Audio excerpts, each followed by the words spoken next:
Well, welcome everybody. Janet Harvey here. Welcome to the daily dose of inspiration and practices to awaken the leader within, make sovereign choices in your life, and live into wholeness. This will be available daily, and it will also be available on Facebook Live and on YouTube forever. That's a little frightening. Thank you very much. We decided to inaugurate this series with the word imagination. Be the cause of imagination every single day.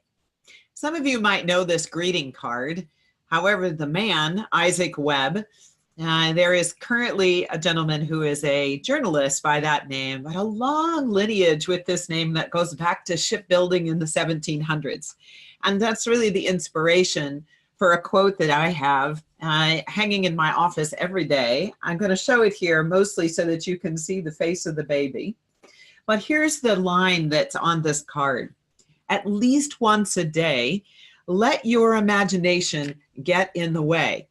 Most people know that part of it. But the second part is what really matters, which is one's destination is never a place.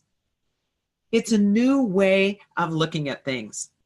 And to me, this is where imagination becomes such an important part of my work every day. As a writer and a speaker and a coach, I have an opportunity to transcend my own habits, the things that are kind of like that comfortable pair of shoes underneath the bed that I put on every morning. They feel so good in the wintertime when it's chilly. And yet, if I'm going to grow, if I'm going to reach for the brass ring, if I'm going to follow my dreams, if I'm going to pursue an aspiration, if I'm going to disturb myself and do something outside my comfort zone where, truthfully, everything I want really lives, then it's important for me to trust that I can bring forward a picture for myself, or maybe it's even a memory of something that was pleasing before, but it's not in my life right now. As I bring that imagination into this moment and I allow myself to put it into my mind's eye, that's one practice. I might write it down on a card. One of my colleagues does that, it has a 3x5 card for the day.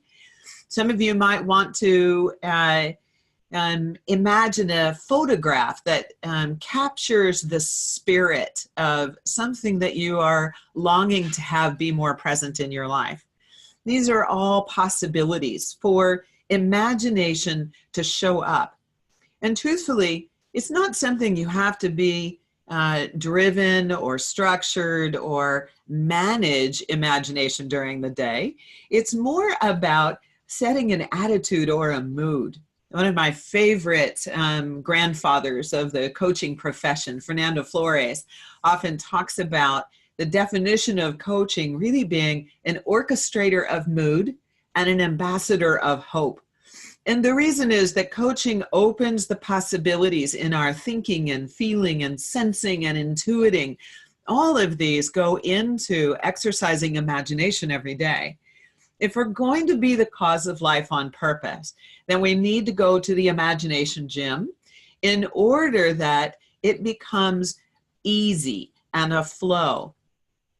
I remember actually as a little girl that I always loved drawing, but I heard the message that I wasn't very skilled at being a drawing person. Now, skill and enjoyment are two totally different things. Enjoyment will always overcome the poor skill because I'll stick with it. I'll be diligent. I'll practice. So that's what we mean about going to the imagination gym.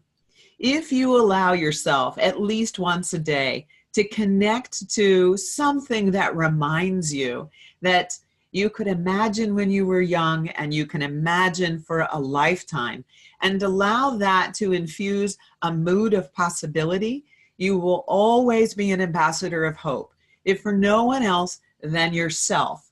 But of course, it's a very positive feeling, so it's contagious to everybody else. And that means you will be the cause of life on purpose for you and all. So that's all for today's installment. Thanks for joining us. And this is Janet Harvey signing off. Be the cause of life on purpose for everyone. Till tomorrow.